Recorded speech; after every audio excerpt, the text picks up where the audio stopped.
So how to design lag compensator using root locus technique. तो हम देखेंगे आज लैग कंपनसेटर कैसे डिज़ाइन करना है रूट लोकस टेक्निक में, अगर एग्ज़ाम में पूछा जाए तो यहाँ पे मैंने एक क्वेश्चन लिया हुआ है जो पहले भी मुंबई यूनिवर्सिटी के एग्ज़ाम में आया हुआ है, जो कि G of S is equal to K upon S into S plus T, S plus two and S plus eight. और यहाँ पे ऑलरेडी गिवन है velocity error constant is 5, settling time 5 and zeta is equal to 0.5। तो ये सब चीज़ें given है जो यहाँ पे ऊपर लिखी हुई है। तो चलिए सॉल्यूशन स्टार्ट करते हैं। तो सबसे पहले क्या होता है, रूट लोकस में हमें आइडेंटिफाई करना है ज़ीरोस कितने हैं, पोल्स कितने हैं जो मैटर करते हैं। तो अगर आपको पता नहीं हो तो मैं बता देता हूँ ज़ीरोज़ और पोल्स कैसे आइडेंटिफाई करने हैं। जी ऑफ एस मतलब जो ट्रांसफ़र फंक्शन क्वेश्चन में गिवन है उसमें देखने जो भी एस के टर्म है, जहाँ जो यहाँ पे आपको दिख रहे होंगे s, s plus two, s plus eight, ये जो टर्म है अगर वो न्यूमरेटर में आ रहे हैं, मतलब ऊपर के साइड पे आ रहे हैं, कोई भी एस की टर्म हो, एस हो या एस प्लस वन हो, एस प्लस थ्री हो, एस प्लस टू हो, एस प्लस एट हो, अगर वो न्यूमरेटर में आ रहे तो वो ज़ीरोज़ है, और अगर वो डिनोमिनेटर में आ रहे तो वो पोल्स है। जो भी एस की टर्म डिनोमिनेटर रहेगी वो पोल्स रहेगी, जो भी टर्म एस की न्यूमरेटर में रहेगी वो ज़ीरोज़ रहेगी। तो यहाँ पे तो ऊपर कोई टर्म है नहीं, तो इसलिए यहाँ पे ज़ीरो है नहीं इस सम में। और पोल्स कौन से, अब पोल्स की एस की टर्म है, एस प्लस टू की टर्म है, एस प्लस एट की टर्म है। तो पोल्स कहाँ लाई करते हैं, पोल्स की वैल्यू कहाँ है, क्या है, ये पता करने के लिए हम ये जो एस की टर्म्स रहेंगी उसको जीरो से इक्वेट करेंगे। अब ये हो गई s is equal to zero equate कर दिया, s plus two is equal to zero equate कर दिया, s plus eight is equal to zero equate कर दिया।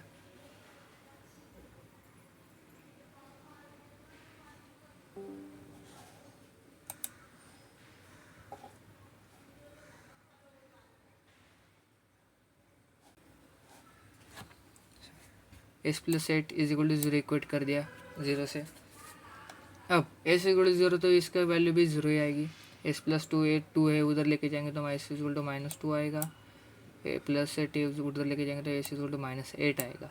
तो हमें वैल्यू मिल गई पोल्स की, s is equal to zero, s is equal to minus two, s is equal to minus eight. तो पोल्स की वैल्यूज़ मिल गई हमें, ज़ीरो ज़ीरो है, ज़ीरो है ही नहीं, प्रेजेंट नहीं है। तो बट एक कंडीशन वहाँ पे रहती है जो बोलते हैं जितने भी एक्चुअल नंबर ऑफ पोल्स है, मतलब जितने भी नंबर ऑफ पोल्स है उतने ही उस ट्रांसफर फंक्शन में नंबर ऑफ ज़ीरो प्रेजेंट रहने चाहिए रूट लोकस डिज़ाइन करने के लिए, रूट लोकस टेक्निक में। तो अब यहाँ पे तो पोल्स तो है तीन, हमें पता है तीन पोल्स है, पर ज़ीरो है ही नहीं, तो ज़ीरो कहाँ से लाए, अब खुद तो नहीं ला सकते ना। तो इसलिए वहाँ पे एक टेक्निक यूज़ करते हैं जो कि मैंने यहाँ पे लिखी है, if there are no actual zeros present so assume zeros on infinity. मतलब अगर ज़ीरोज़ है ही नहीं इस सम में, पर हमें कंडीशन के अनुसार ज़ीरोज़ एज्यूम करने हैं, तो हम एज्यूम करेंगे वो ज़ीरोज़ इन्फिनिटी पे। अब इन्फिनिटी पे एज्यूम करने के बाद भी हमारे पास एक क्वेश्चन आता है, इन्फिनिटी पे मतलब वो पॉजिटिव इन्फिनिटी या नेगेटिव इन्फिनिटी पे है। तो वो पहचानने के लिए एक इवन और ऑड का शॉर्टकट रहता है, मतलब इवन और ऑड की ट्रिक है। अगर टोटल नंबर ऑफ पोल्स है, मतलब अब जीरोस तो है नहीं इसलिए अपन इन्फिनिटी पे एज्यूम कर रहे हैं, तो जो भी नंबर ऑफ पोल्स है, मतलब ये देखो s is equal to zero, s is equal to minus two, s is equal to minus eight, ये जो नंबर ऑफ पोल्स है वो टोटल नंबर ऑफ पोल्स अगर थ्री रहे, थ्री मतलब कोई भी ऑड नंबर रहेगा, फॉर एग्जांपल 1, 3, 5, 7, 9, 11, मतलब जो भी विषम संख्या रहेगी, ऑड नंबर रहेगा, तो अब हमारा एक ज़ीरो ये माइनस इन्फिनिटी पे आएगा और बाकी जितने भी ज़ीरो रहेंगे वो पॉजिटिव इन्फिनिटी पे जाएंगे। अगर टोटल नंबर ऑफ पोल्स तीन है, एक दो तीन या पाँच है या सात है या नौ है, ऑड नंबर है, तो एक नेगेटिव रहेगा। पर क्या अगर टोटल नंबर ऑफ पोल्स दो ही है, या टोटल नंबर ऑफ पोल्स चार है या छः है या आठ है, मतलब सम संख्या है, इवन नंबर है, तो क्या करेंगे, उसके लिए मैंने यहाँ पे लिखा है, अगर आपके total number of poles even number आएंगे तो जितने भी नंबर ऑफ पोल्स रहेंगे उतने नंबर ऑफ जीरोज आपके पॉजिटिव इन्फिनिटी पे आएंगे, मतलब जो भी जीरोज हम डिनोट करेंगे वो पॉजिटिव इन्फिनिटी पे डिनोट करेंगे। तो एक पहली ट्रिक समझ गए आप, अगर total number of poles odd है तो जीरोज आपका एक आएगा नेगेटिव इन्फिनिटी पे, बाकी सब आएगा पॉजिटिव इन्फिनिटी। अगर टोटल नंबर ऑफ पोल्स आपके इवन है तो दोनों मतलब जितने भी पोल होंगे आपके 2 4 6 उतने जीरो आपके पॉजिटिव इन्फिनिटी पे आएंगे। All will lie on positive infinity. अब ये तो हुआ एजम्पशन वाला, पर अब एक्चुअल हम फिर से वापस आते हैं एक्चुअल ट्रांसफर फंक्शन पे। एक्चुअल ट्रांसफर फंक्शन में एक्चुअल नंबर ऑफ पोल्स कितने हैं? 1 2 3, 3 नंबर ऑफ पोल्स है। जीरोज जीरोज ऊपर तो इसकी कोई टर्म नहीं है, मतलब जीरोज प्रेजेंट नहीं है, तो एक्चुअल नंबर ऑफ जीरोज यहाँ पे जीरो हो गए। तो सबसे पहले ये तो हो गया हमारा गिवन, मतलब जितना ट्रांसफर फंक्शन में दिया है उतने से हमने आइडेंटिफाई किया मतलब क्या क्या हो सकता है। अब हमारी चालू होती है यहाँ से स्टेप 1, नंबर ऑफ असिम्प्टोट्स। अब नंबर ऑफ असिम्प्टोट्स क्या रहता है? Actual number of poles minus actual number of zeros जो हमने ऊपर निकाले हैं उनका subtraction. Actual number of poles minus actual number of zeros, तो 3 माइनस जीरो 3 आया, हमें नंबर ऑफ असिम्प्टोट्स मिल गया। उसके बाद सेंट्रॉइड जो हमें बाउंड्री कंडीशन के लिए काम आता है। तो ये सेंट्रॉइड निकलने के लिए क्या फॉर्मूला है? हमें समेशन ऑफ पोल्स, मतलब जितने भी पोल्स है ट्रांसफर फंक्शन के आपके 0 2 8, मतलब जो भी पोल्स है उनकी वैल्यू की समेशन, मतलब addition minus addition of all the zeros upon P minus Z, मतलब अपॉन नंबर ऑफ असिम्प्टोट्स। इसमें क्या आएगा? समेशन ऑफ पोल्स, मतलब कौन से पोल्स है अपने पास? 0 है, -2 है, -8 है, तो -2 और -8 का समेशन आएगा -10। और जीरोज एक्चुअल जीरोज मतलब जो भी जीरो यहाँ पे प्रेजेंट है एक्चुअली इसमें तो है ही नहीं, इसलिए -10 -0 -2 -10 होगा -0/3। तो इसकी सेंट्रोइड की हमारी वैल्यू आ गई -3.3। तो ये हमने सेंट्रोइड की वैल्यू निकाली यहाँ पे। तो थर्ड स्टेप क्या है हमारी, जो बेसिक बाउंड्री कंडीशन के लिए लगते हैं हमें? Angle of asymptotes. Angle of asymptotes count करना है जो कि हमें बाउंड्री कंडीशन का एंगल देगा। तो उसके लिए एक फॉर्मूला आता है theta k is equal to 2k+1 into whole bracket of 180 degree upon P minus Z, जहाँ पे हम के की वैल्यू वेरी करते हैं for 1 2 3 number of k to find out the actual values of angles. मतलब angles की value find करने के लिए हम के की जगह पे वो 1 2 3 जो भी वैल्यूज रहेगी वो रखते हैं, उससे हमें एंगल्स मिलता है। तो अगर ए करना चाहते हैं तो ए भी कर सकते हो, और मेरे पास एक शॉर्टकट है जो हम यूज़ करते हैं फाइंड आउट करने के लिए, जो क्या है? If total number of poles and zeros are odd, मतलब जितने भी यहाँ पे ट्रांसफर फंक्शन जो गिवन है क्वेश्चन में उसमें जो टोटल नंबर ऑफ पोल्स है और जीरोज है, मतलब यहाँ पे पोल्स कितने हैं? 1 2 3 और जीरो 0, मतलब total number of poles and zero 3 आ गए। और अगर यहाँ पे समझो ये नहीं है s+8, ए वाला नहीं है, तो total number of poles and zeros क्या आएंगे? s और s+2, ये 2 और जीरोज नहीं है तो 2। इस हिसाब से अगर टोटल नंबर ऑफ पोल्स आपके ऑड है, मतलब अगर 3 है, 1 है, 5 है, 7 है, 9 है, मतलब ऑड नंबर है, विषम संख्या है, तो आपका एंगल्स जो 3 एंगल्स आएंगे वो हमेशा 60 डिग्री, 180 डिग्री एंड 300 डिग्री ही आएंगे। आप चाहे तो कैलकुलेट करके देख सकते हो। ये जो ट्रिक है यहाँ पे, अगर total number of poles and zeros odd है तो आपके angle 60 degree, 180 degree and 300 degree आएंगे। और अगर if total number of poles and zeros आपके इवन है, जैसे मैंने यहाँ पे बताया कैंसिल करके अगर अपने 2 ही रहते हैं, मतलब 2 इवन नंबर है, 4 है, 6 है, 8 है, उस हिसाब से इवन सम संख्या में आएंगे तो आपका एंगल आएगा 90 डिग्री और 270 डिग्री। ये 2 एंगल मिलते हैं आपको। तो इस हिसाब से हमने ग्राफ ड्रॉ करना है। अब ग्राफ कैसे ड्रॉ करेंगे? एक वाई एक्सिस पे आपको इमेजिनरी एक्सिस आप एज्यूम करेंगे जो ओमेगा एक्सिस, और एक्स एक्सिस पे आप रियल एक्सिस एज्यूम करेंगे। वाई एक्सिस पे आप मार्किंग दोगे J1 J2 J3 J4 J5 J6 so on, और नीचे की तरफ -J1 -J2 -J3 -J4 -J5 and so on. और रियल एक्सिस पे आप लेफ्ट साइड पे काउंट करोगे क्योंकि अपना रूट लोगोस उसी साइड बनता है, तो -1 -2 -3 -4 -5 so on to the infinity. तो इस हिसाब से हम ग्राफ ड्रॉ करते हैं। अब ग्राफ ड्रॉ करने के बाद हम जो वैल्यू निकालते हैं, मतलब अभी तक जो वैल्यू हमने निकाला है, मतलब number of asymptotes, centroid, angle of asymptotes, अब वो हमें ग्राफ में प्लॉट करने हैं। नंबर ऑफ असिम्प्टोट्स हमने निकाला है, क्यों? क्योंकि हमें सेंट्रोइड में उसका काम रहता है, वो वैल्यू पुट करनी रहती है। तो इसके बाद हमने जो सेंट्रोइड की वैल्यू निकाली है -3.3, तो ये -3.3 रियल एक्सिस पे आएंगे। -3 के बाद 1 2 3, यहाँ पे 3.3 मार्क करेंगे। अब ए मार्क क्यों किया है हमने -3.3?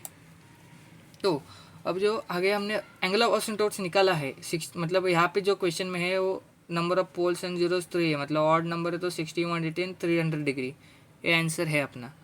तो O माइनस 3.3 पे हमने प्रोटेक्टर रखा है यहाँ पे, सेंटर और सेंटर माइनस 3.3 लिया, एक्स एक्सिस से अलाइन कर दिया, और वहाँ से माइनस 3.3 से 60 डिग्री पे यहाँ हमने एक मार्क कर दिया, मतलब वहाँ से 60 डिग्री का एंगल यहाँ से माइनस 3.3 से 60 डिग्री का एंगल हमने यहाँ पे बना दिया।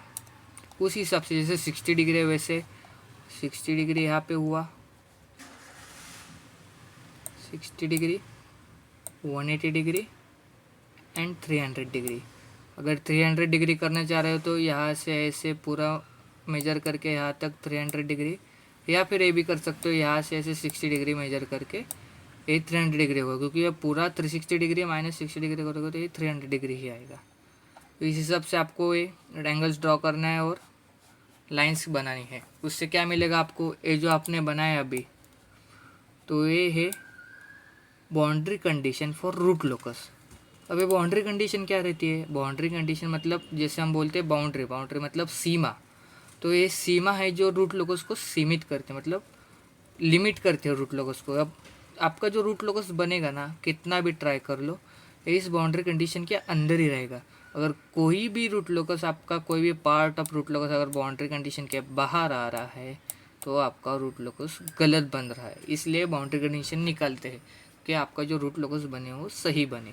आपका रूट लोकस कुछ भी हो जाए, रूट लोकस बाउंड्री कंडीशन के अंदर ही लाई करेगा। तो ये आई बात समझ में। अब इसके बाद अब तो हमने बाउंड्री कंडीशन बना ली, उसके आगे क्या करना है, तो आगे हमें करना है रूट लोकस की वैल्यू निकालनी। मतलब अब ये जो रूट लोकस कुछ तो बनेगा ही, इसके अंदर कुछ तो ऐसा बनेगा, कर्व बनेगा। तो कर्व कैसे बनेगा, जब हमारे पास यहाँ पे पॉइंट्स रहेंगे, मतलब ये जो कर्व बनेगा वो जियोमेट्रिक एक्सिस पे दो जगह पे कहाँ पे तो इंटरसेक्ट होगा, कहाँ पे तो रियल एक्सिस पे इंटरसेक्ट होगा। तो इंटरसेक्शन फाइंड करने के लिए हम करते हैं calculation of break away point. तो इसमें क्या करते हैं, जो हमारा बेसिक कैरेक्टरिस्टिक इक्वेशन रहता है कंट्रोल सिस्टम का, 1 plus G of S H of S is equal to 0, वो लेते हैं। G of S H of S मतलब हमें जो ट्रांसफर फंक्शन दिया है क्वेश्चन में ये वाला, वो जी ऑफ एस एच ऑफ आपको पुट करना है। तो यहाँ पे आपने डाल दिया 1 plus K upon S into S plus 2 s plus eight is equal to 0। अब बेसिक मैथमेटिक्स, इसका डिनोमीटर सेम नहीं है के वाले से, तो इसको डिनोमीटर सेम करना पड़ेगा। डिनोमीटर सेम करने के लिए s into S plus 2 s plus eight, आप 1 को मल्टीप्लाई और डिवाइड दोनों करोगे। अब दोनों एक साथ कर दिया तो इसका डिनोमीटर सेम हो गया। डिनोमीटर यहाँ से उधर भेजते इक्वल साइन के उस तरफ, तो आपका ये डिनोमीटर उधर जाएगा और 0 हो जाएगा, क्योंकि एनीथिंग मल्टीप्लाइड बाई 0 इज 0। और जो न्यूमरेटर में मल्टीप्लाई होगा उससे क्या होगा, S into S plus 2 into S plus 8 plus के इज इक्वल टू 0, ये आपका बाकी रहेगा। अब सिंपल इसके बाद ब्रैकेट मल्टीप्लाई करना है आपको, ब्रैकेट सॉल्व करना है, S into S square, S into 2 2s, उसके बाद एस प्लस 8 रहेगा तो S square into S cube 2s into S 2s square, S square into 8 square and 2s into 8 16s, और आगे का प्लस के इज इक्वल टू 0। अब हमें क्या करना है, ए जो के है ना वो इस तरफ रख के बाकी सब पूरी टर्म इक्वल साइन के उस तरफ भेजना है, जिससे हमें के की वैल्यू मिले। अब हमें यहाँ पे के की वैल्यू मिली कैसे, के उस इस तरफ ही रखा और बाकी पूरी टर्म उस तरफ भेज दी। और मैंने यहाँ पे माइनस साइन बाहर लिया है for the sake of calculation आसान जाए इसलिए। बाद में एज्यूम करना है K is equal to f of s, जिससे हम डिफरेंशिएट कर पाए, differentiate with respect to s, जिससे हम d K by d s is equal to 0 करेंगे। तो यहाँ पे डेरिवेशन करना है हमें विद रिस्पेक्ट टू एस, तो minus d by d s, और एक के की वैल्यू यहाँ पे हमने यहाँ पे पुट कर दी, एस क्यूब प्लस ए जो यहाँ पे आई है S cube plus 10 square plus 16s। तो उससे अब यहाँ पे डेरिवेशन किया। अब आपको डेरिवेशन करना आता ही होगा, अगर नहीं आता तो मैंने आपको शॉर्ट में बताता हूँ कैसे करना है। अब यहाँ पे एस क्यूब है, मतलब कोई भी टर्म रहे, अब समझो एस है और उसके पावर में एक्स है। अब इसका डेरिवेटिव आपको कैसे मिलेगा, अब ये जो ऊपर पावर में एक्स है मतलब जो भी वैल्यू रहेगी वो एस के आगे आएगी, यहाँ पे एस आएगा, और ऊपर जो पावर रहेगी वो -1 होगी, मतलब जो भी पावर रहेगी। अब मतलब यहाँ पे एस क्यूब है तो नीचे मैंने कैसे किया, देखो यहाँ पे एस क्यूब को क्या हुआ, क्यूब का ये 3 आगे आ गया 3s, और 3 - 1 2, तो 3s स्क्वायर हुआ। फिर से यहाँ पे क्या किया, 10s स्क्वायर है, तो ये 2 जो ऊपर है वो आगे मल्टीप्लाई होगा, पर यहाँ पे ऑलरेडी एक 10 का टर्म थी, तो 10 × 2 यहाँ पे 20 हो गया। और ए स्क्वायर जो पे यहाँ पे 2 था, 2 - 1 1 हो गया, तो s⁻1 हो गया यहाँ पे।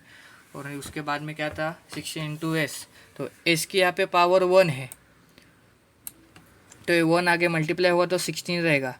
पर जब s की पावर 1 - 1 होगी तो 0 होगी, और s⁻0 मतलब आपकी वैल्यू 1 रहती है, इसलिए सिर्फ 16 है। तो ये आपका डेरिवेटिव इधर आ गया, डेरिवेशन आ गया, 3s² + 20s + 16 = 0।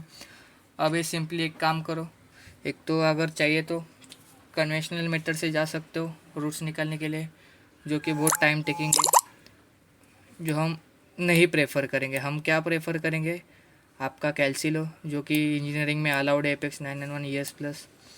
वो कैल्सी में यहाँ पे मोड बटन होगा, वो मोड बटन को प्रेस कीजिए और उसमें इक्वेशन ऑप्शन कहाँ है, वो नंबर सिलेक्ट करके उसके अंदर जब अलग अलग इक्वेशन आएंगे, just like ax² + bx + c = 0, तो हमें वही यूज़ करना है, क्योंकि यहाँ पे पावर जो है s² की, इसकी वो मैच करते हैं। जो भी इक्वेशन आपके इक्वेशन को मैच करते हैं वाले इक्वेशन सिलेक्ट करिए। तो हमें यहाँ पे यूज़ करना है ax² + bx + c = 0।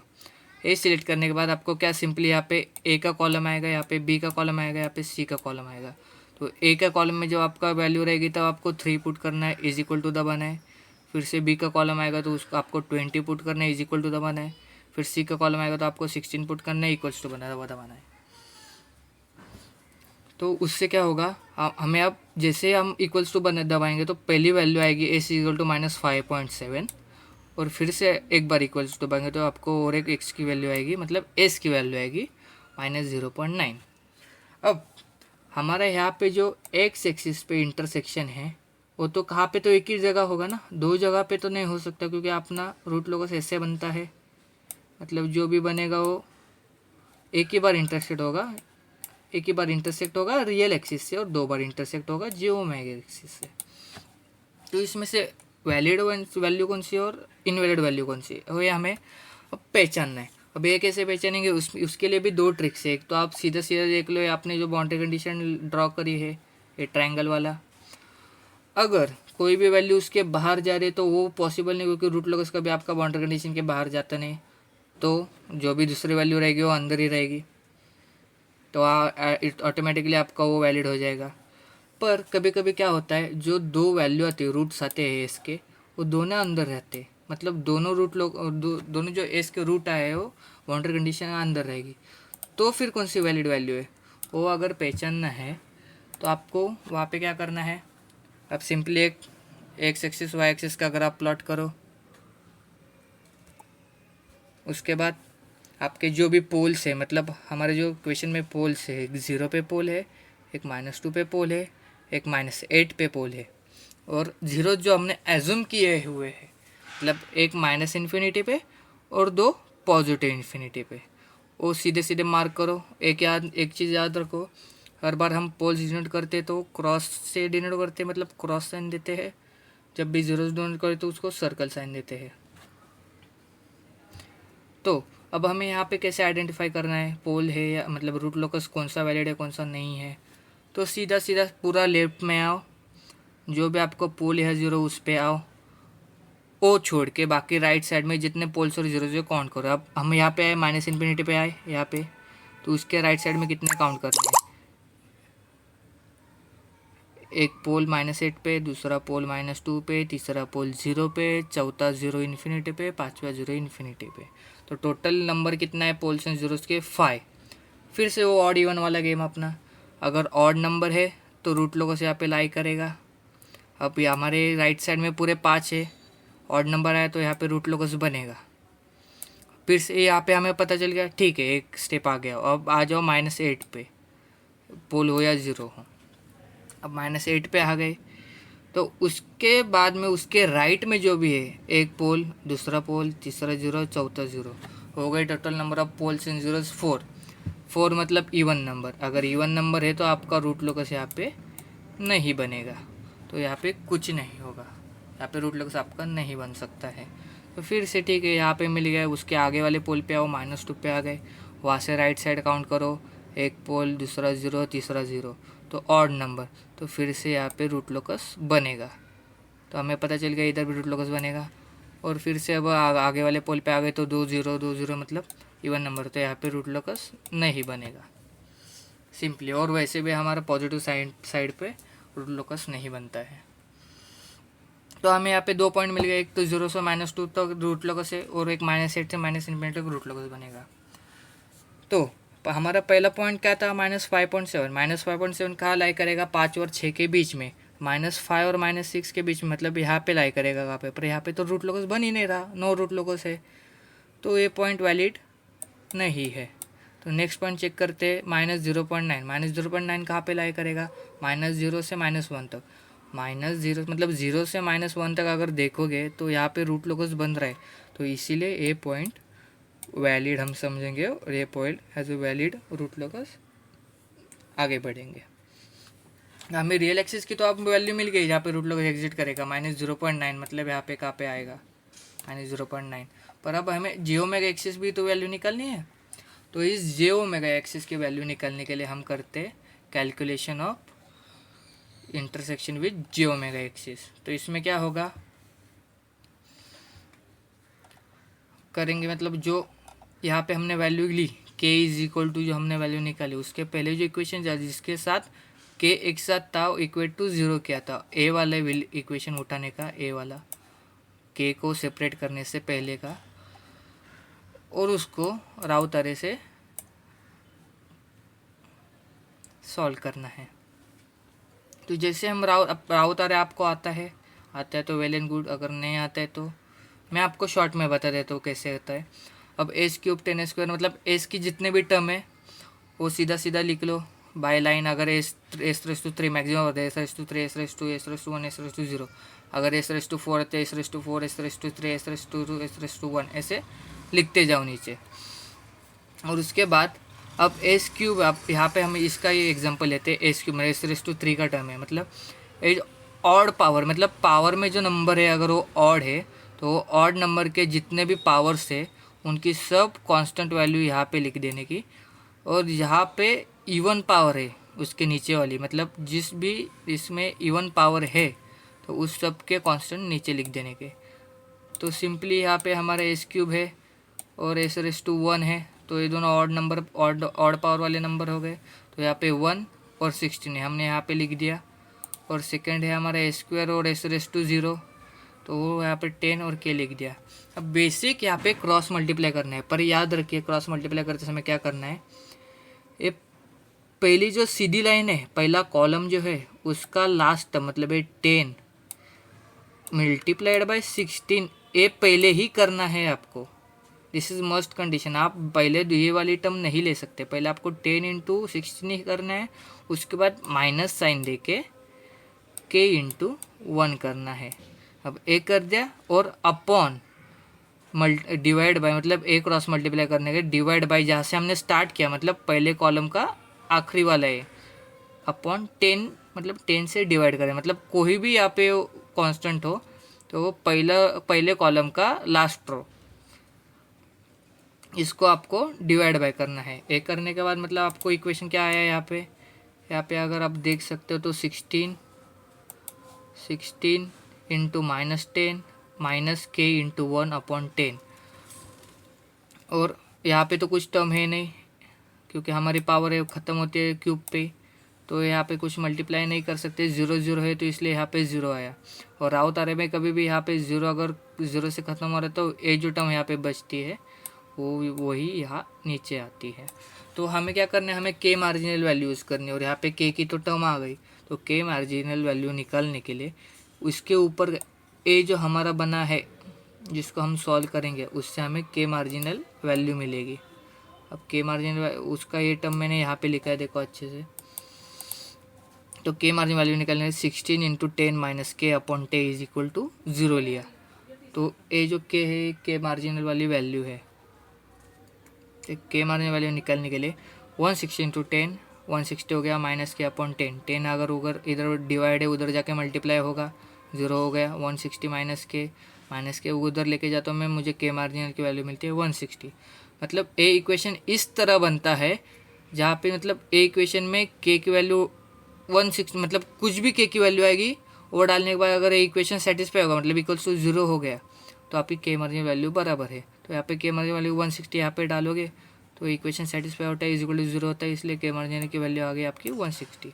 तो ये 160 जो वैल्यू आई है तो एक के मार्जिन अपन ने जहाँ से कैलकुलेट किया, ये जो टर्म ली उसके ऊपर जो टर्म रहेगी उससे हमें इक्वेशन बनाना है। अब वो इक्वेशन कैसे बनाएंगे, अब देखो 10 और ए स्क्वायर, मतलब इसके पास वाली कौन सा पावर है, ए स्क्वायर है, तो 10 ए स्क्वायर लिया।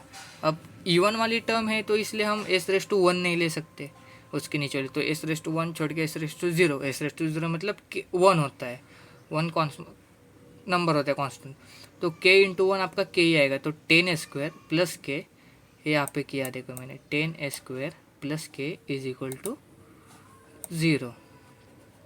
तो ये आपका इधर आ गया equation 10 square plus K equal to 0।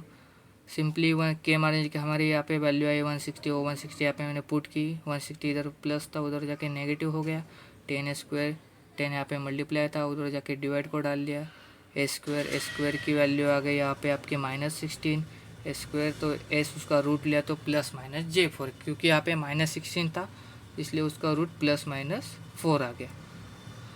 तो ये जो आपको J4 मतलब इमेजनरी वैल्यू मिली तो ये आपका इंटरसेक्शन है J-ओमेगा क्रॉसिंग का, मतलब J-ओमेगा क्रॉसिंग में J4 पे +J4 और -J4 पे आपका रूट लोकस इंटरसेक्ट होगा।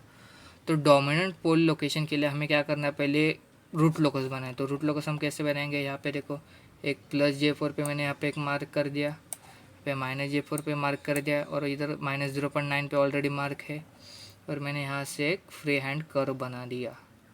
अब ये फ्री हैंड कर्व हमें क्या शो करता है, ये है root locus, sorry for bad drawing, ये शो करता है हमारा रूट लोकस जो ऐसे बना है इंटरसेक्ट करते करते -J4 -0.9 +J4। अब हमारा रूट लोकस तो बन गया, पर हमें अब क्या डोमिनेंट पोल लोकेशन चाहिए। और डोमिनेंट पोल लोकेशन कैसे मिलेगी, डोमिनेंट पोल लोकेशन वो होती है जो रूट लोकस और इस वाले एंगल से इंटरसेक्ट होती है।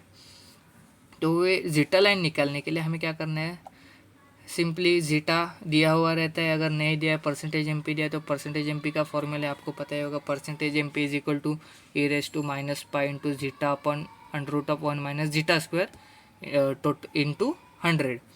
तो इससे आपको जीटा की वैल्यू मिलेगी, वो भी आपको सब में एक्सप्लेन करूँगा आगे जाके दूसरी वीडियो में। उससे आपको जीटा की वैल्यू मिल गई, वो जीटा सिंपल फार्मूला, जीटा का फार्मूला है cos theta is equal to zeta, पर यहाँ पे हमारे थीटा की वैल्यू चाहिए और cos जीटा की वैल्यू हमें पता है, इसलिए theta is equal to cos inverse of zeta वाला फार्मूला यहाँ पे हमने यूज़ किया, और cos इनवर्स जीटा में cos इनवर्स 0.5 डाल के हमें 60 डिग्री मिला। मतलब जो थीटा बनेगा इस सेंटर से ओरिजिन से वो 60 डिग्री पे हम लाइन मारेंगे, जो भी 60 डिग्री रहेगी और हमें वो जीटा लाइन मिल जाएगी।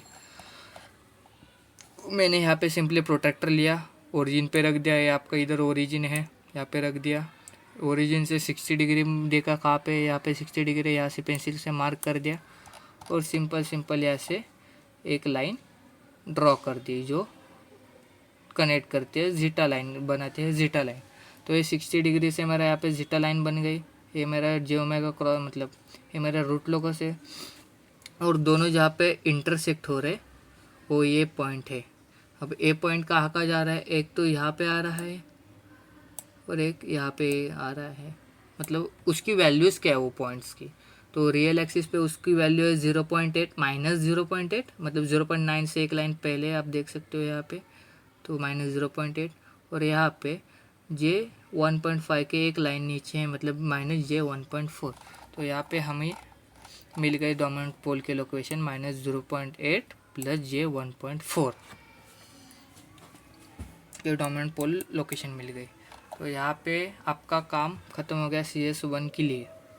अब CS2 के लिए जहाँ पे लैग कंपनसेटर आपको डिज़ाइन करना है, तो यहाँ से आपको ये तो आपका 3 मार्क का सम हो गया, अभी और 7 मार्क का आपको करना है। तो इसके बाद आप क्या करोगे, एक CS2 वालों की एक टिप, अगर आप चाहते हैं तो ए वाली मेथड से भी इस डोमिनेंट पोल निकाल सकते हैं। अगर आपको ओमेगा और जीटा या TS इन तीनों में से दोनों की वैल्यू पता हो तो हमें इस क्वेश्चन में पर्टिकुलर इस क्वेश्चन में टी एस की वैल्यू दी हुई है, जीटा की वैल्यू दी हुई है, उससे हम ओमेगा एन की वैल्यू निकाल सकते हैं। इसलिए omega n equal to 4 zeta into T s. Zeta की वैल्यू तो 0.5, टी एस की वैल्यू थी 5, तो हमने वहाँ से ओमेगा एन की वैल्यू निकाली 1.6 रेड पर सेकेंड। अब ये ओमेगा एन की वैल्यू मिल गई हमें, तो सिंपली डोमिनेंट पोल के लिए फॉर्मूला एक आता है, dominant pole is equal to minus zeta omega n plus minus j omega n under root of 1 minus zeta square. ये आपको याद रखना है अगर आपको ये ट्रिक यूज़ करनी है तो minus 0.5 into 1.6 plus minus j 1.6 under root of 1 minus 0.5 square, जो कि आता है वैल्यू निकल के माइनस 0.8 प्लस माइनस जे 1.38। तो हमारी ग्राफ से जो वैल्यू आई थी माइनस जे 1.4 आई थी, यहाँ पे 1.38 आती, मतलब लगभग सेम ही है। तो इस मेथड से आप निकाल सकते हो अगर आपको इन तीनों में से दो वैल्यूज़ पता हो तो। सेटलिंग टाइम और जीटा या ओमेगा इन तीनों में से दो वैल्यू दी हुई तो आप ये यूज़ कर सकते हो मेथड, क्योंकि आपको लैग कंपेंसेटर डिज़ाइन करना है और ये इतना कैलकुलेशन मैटर नहीं करता ग्राफ से।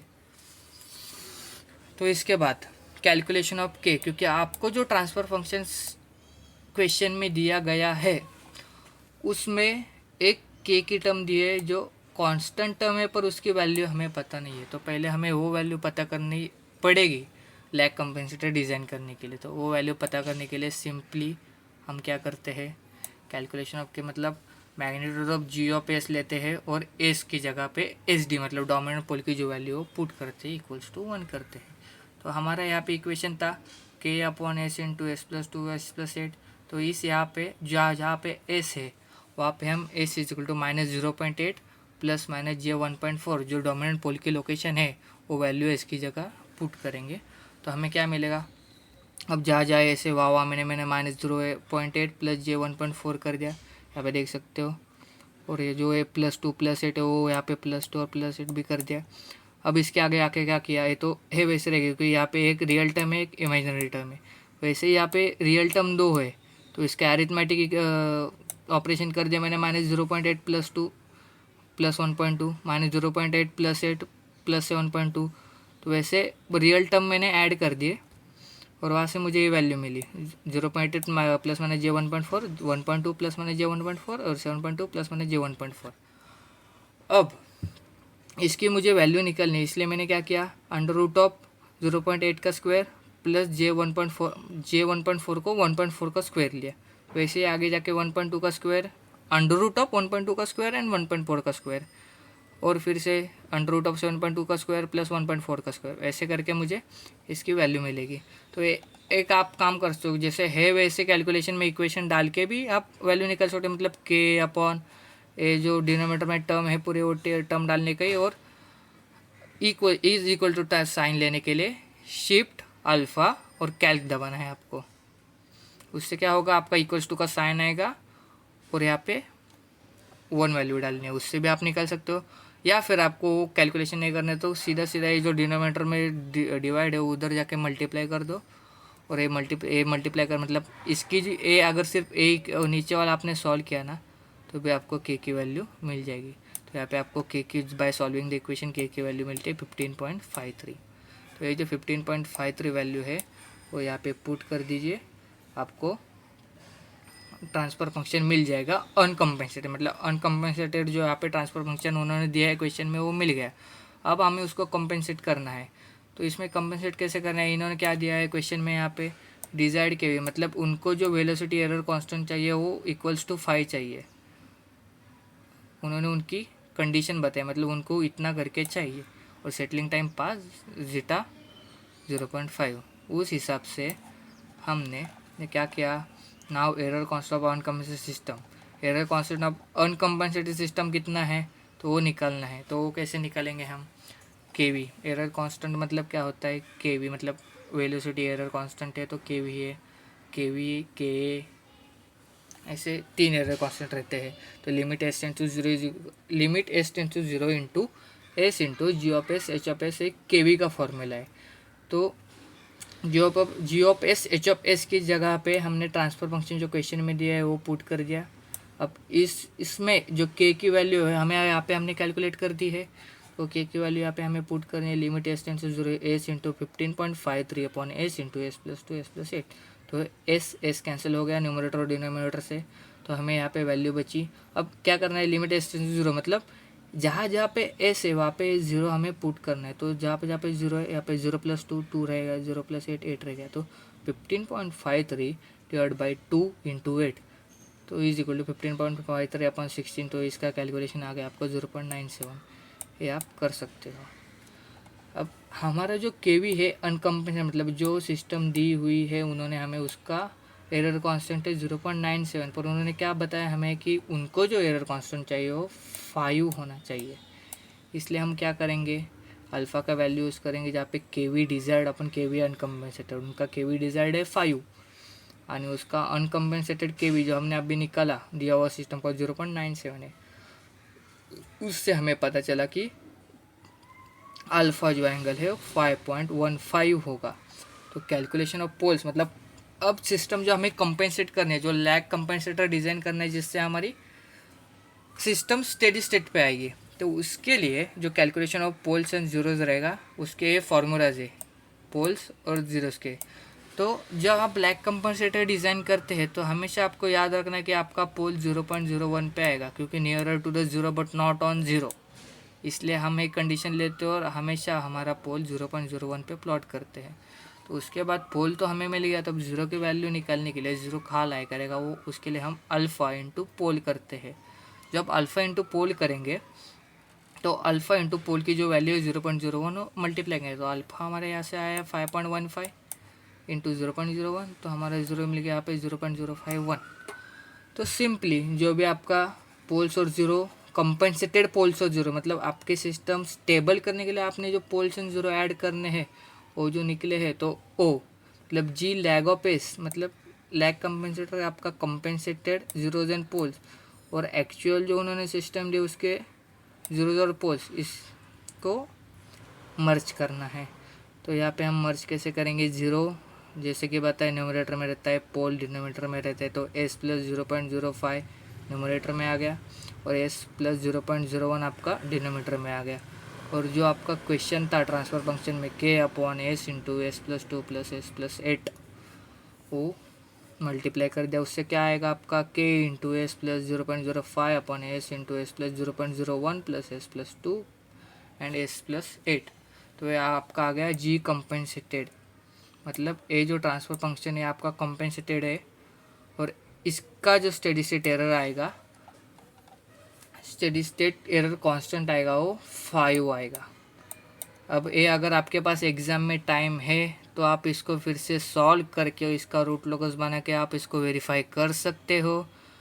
अगर टाइम नहीं है तो मैं बताऊंगा मत कीजिए, क्योंकि आपने जो ये सिस्टम निकाले उसका इनडायरेक्टली वही आने वाला है, क्योंकि हमने उसी फार्मूला से निकाले है जिससे वो कंपेंसेटेड सिस्टम मिल जाती है। तो अगर आपके पास टाइम है, आपका स्पीड अच्छा है एग्ज़ाम में, तो आप इसको फिर से जो पहले से स्टेप बताए नंबर ऑफ असिम्प्टोट्स ए वगैरह निकाल के एंगल ऑफ असिम्प्टोट्स रूट लोकस बनाओ, रूट लोकस से क्रॉसिंग करो, डोमिनेंट पोल की लोकेशन लो, डोमिनेंट पोल की जैसे ही लोकेशन आएगी आपकी तो उससे सेम कैलकुलेशन ऑफ के करो, के करने के बाद के भी अनकम्पेंसेटेड के फॉर्मूला में आपका जो भी रहेगा कंपेंसेटेड जी ऑफ एस उसको डालो, कंपेंसेटेड जी ऑफ एस में जो भी आपकी वैल्यू यहाँ पे जैसे 0.97 निकल के आए वो आपकी 5 निकल के आएगी, मतलब आपका कंपेंसेशन बराबर हुआ है। आपने जो लैग कंपेंसेटर डिज़ाइन करा है वो एकदम परफेक्ट किया है और आप आगे बढ़ सकते हो, नेक्स्ट क्वेश्चन पे जा सकते हो।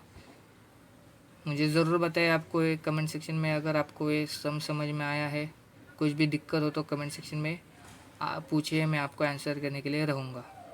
Thank you very much, signing off.